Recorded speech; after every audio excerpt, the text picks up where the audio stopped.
ایک آدمی کا صدقہ فطر کتنا بنتا ہے؟ 2025، یعنی کہ ایک شخص پر کتنا صدقہ فطر واجب ہے، وہ کتنے پیسے ادا کرے تو اس کا فطرانہ جو ہے وہ ادا ہو جائے گا۔ یہ بہت سارے لوگ یہ سوال پوچھ رہے تھے، تو آج اس اہم سوال پر گفتگو کرنے جا رہا ہوں، لیکن اس سے پہلے گزارش ہے کہ اگر آپ نے ابھی تک میرا چینل سبسکرائب نہیں کیا تو میرے چینل کو کر لیں سبسکرائب اور بیل آئیکن کو دبا لیں تاکہ اس طرح کی لیٹسٹ اور نئی سے نئی ویڈیوز آپ تک بآسانی اور بر وقت پہنچ سکے۔ یہ بہت ہی اہم سوال ہے۔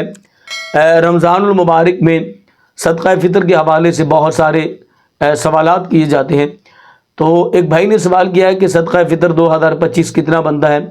جو اہل سنت و جماعت نے ہر سال کی طرح چارٹ تیار کیا ہے صدقہ فطر کا، اس کے مطابق گندم کے حساب سے کتنے پیسے بنتے ہیں، کھجور کے حساب سے کتنے پیسے بنتے ہیں، جو کے حساب سے کتنے پیسے بنتے ہیں، کشمش کے حساب سے کتنے پیسے بنتے ہیں، آج سارا بتاؤں گا۔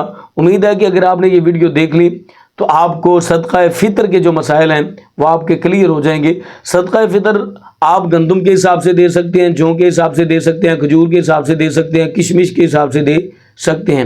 اگر آپ گندم کے حساب سے دینا چاہتے ہیں تو ایک آدمی کا جو فطرانہ بنتا ہے وہ 240 روپے بنتا ہے۔